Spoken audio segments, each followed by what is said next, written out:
Mes amis, aujourd'hui, nous allons parler de quelque chose d'une importance vitale pour chaque chrétien. Et je suis ravi qu'une fois de plus, ma femme Nancy soit ici avec nous pour partager le sujet de la prière ensemble. Peut-être connaissez-vous cette belle promesse que l'on trouve dans le livre Le meilleur chemin. La prière est dans la main de la foi, la clé qui ouvre les trésors du ciel, où sont renfermées les ressources infinies de la toute-puissance. Et pourtant, croyons-nous vraiment que cette promesse étonnante s'applique à nous, personnellement? Le monde essaye de nous convaincre que la prière n'est pas nécessaire, ou qu'elle ne fait pas vraiment de différence. Et pourtant, combien cela est loin de la vérité. Dans le livre « La tragédie des siècles », il y a une promesse étonnante que j'aime particulièrement. En parlant des miracles que Jésus a faits lorsqu'il était sur terre, Ellen White écrit « Le même Sauveur compatissant n'est-il pas encore vivant aujourd'hui et tout aussi prêt à exaucer les prières de la foi que lorsqu'il marchait sur la terre, visible aux yeux des mortels? Le monde naturel coopère avec le monde surnaturel. Il entre dans le plan de Dieu de nous accorder, en retour de la prière de la foi, ce que nous n'obtiendrions pas sans prier. Pouvez-vous imaginer toutes les prières auxquelles il désire répondre si seulement nous lui demandons? Dans la Bible, nous avons de nombreux exemples de personnes qui prient dans des circonstances très différentes. Par exemple, il y a la prière d'Élie, au sommet du mont Carmel, demandant à Dieu de se révéler comme le seul Dieu. Et il y a Jonas au fond de la mer, dans le ventre d'un poisson, implorant la délivrance. Nous pouvons lire la belle prière du roi Salomon lorsqu'il consacre le magnifique temple au Seigneur et l'émouvante intercession de Daniel lorsqu'il plaide au nom de son peuple à Babylone. Dans le premier livre de Samuel, nous avons l'exemple de Anne, qui a exprimé sa demande personnelle dans un cri du cœur au Seigneur et a reçu une réponse étonnante. Dans Luc 18, Jésus souligne le pouvoir de la prière avec la parabole de la veuve persistante et du juge injuste, où le verset 1 nous rappelle que Jésus leur dit une parabole pour montrer qu'ils devaient toujours prier sans se décourager. Et nous avons un exemple étonnant de prière persistante chez la Samaritaine qui est venue à Jésus, plaidant au nom de sa fille possédée par un démon. Elle demandait seulement les miettes qui tombent de la table de leur maître. Jésus a loué cette mère en disant « Femme, ta foi est grande, sois traitée conformément à ton désir. » À partir de ce moment, sa fille fut guérie. Dans 1 Thessaloniciens 5, verset 17, la Bible nous dit « Priez sans cesse ». Mais qu'est-ce que cela signifie vraiment? Je crois que cela signifie être soumis à la direction du Seigneur, lui permettant de diriger comme il le voit mieux. Et cela signifie aussi que nous devons être prêts à prier pour n'importe quoi, parce que Dieu ne se contente pas de s'occuper des gros problèmes. Il aime entendre parler de tout ce qui nous concerne, même de la plus petite difficulté ou de la plus petite joie. La prière est une immense connexion, rassurante, avec Dieu qui m'aide à traverser toutes sortes de choses.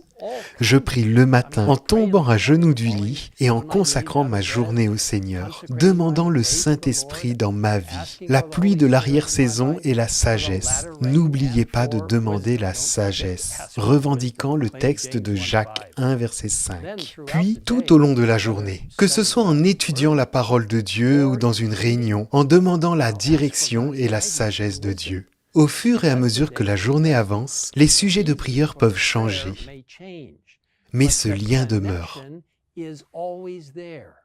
Tout au long de la journée, la prière est absolument vitale. Sinon, nous serions seuls et il ne devrait pas en être ainsi. Vous savez, plus je vieillis, plus je me rends compte que Dieu fait tout ce qu'il peut pour éveiller chacun de nous, pour nous sauver, pour faire pour nous ce qu'il désire tant réaliser. Et cette prise de conscience a affecté ma vie de prière. Je m'inquiète moins et je lui fais plus confiance. Je partage mes préoccupations avec lui. Avant, j'étais tellement angoissée par certaines situations, mais maintenant je me rends compte que Dieu fait des choses dont je ne suis même pas consciente pour répondre à mes prières. Je peux me confier entre ses mains et cela m'aide à lui parler.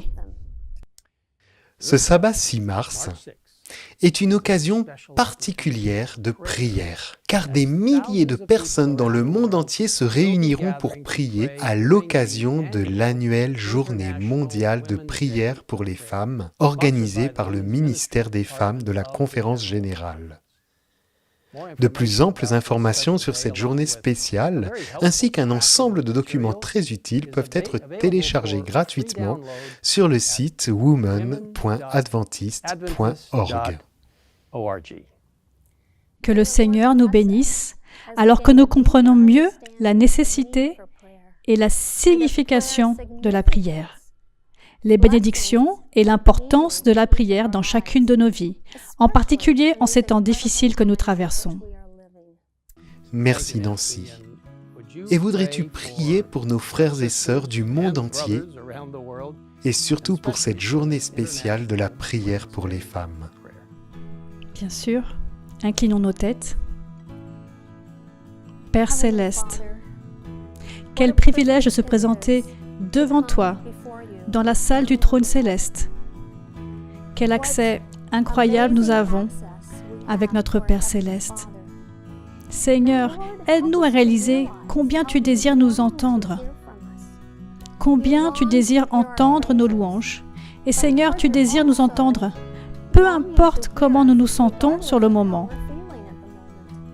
Même si nous sommes en colère ou si nous sommes troublés par le fait que nous pensons que tu n'as pas répondu à nos prières, ou que nous sentons que ce sont peut-être des choses qui ne suivent pas ta volonté, tu désires nous entendre à tout moment, Seigneur. Parce que tu veux nous aider, tu veux nous satisfaire, ouvrir la voie, nous guider, nous donner de la force et nous bénir. Alors, Seigneur, je prie pour toutes mes sœurs du monde entier. Je sais qu'elles ont de nombreux rôles à jouer dans leur vie, celles qui restent à la maison et s'occupent de leurs enfants, celles qui essayent de travailler et de s'occuper de leurs enfants, celles qui ont un travail de haut niveau. Elles peuvent être seules, Seigneur. Elles ont toutes besoin de toi. Nous avons toutes besoin de tes bénédictions, Seigneur. Et aide-les à sentir que tu es avec elles, que tu les écoutes et que tu désires répondre à tous leurs besoins. Nous te sommes tellement reconnaissantes, Seigneur, parce que tu es un Dieu si personnel et que tout ce qui nous concerne te concerne. Alors apprends-nous, Seigneur, de plus en plus à prier, à t'atteindre. Et je prie pour tous nos frères et sœurs dans le monde, Seigneur. Tu sais que nous avons tous besoin de toi et que tu es notre tout. Tu es la source de toute notre joie, de toute notre paix et de toute notre assurance. Toi, Seigneur, tu es notre tout. Je te remercie donc de nous avoir écoutés, de ta disponibilité, de ton désir de rester avec nous. Et Seigneur, je prie pour que nous te répondions toujours. Et je suis très positive, comprenant même en partie combien tu t'inquiètes pour chacun d'entre nous. En cette journée mondiale en faveur des femmes, je m'engage en faveur des sœurs. Je les remets entre tes mains, Seigneur. Guide chacune d'entre nous selon ta volonté. Je te prie au nom de Jésus. Amen. Amen.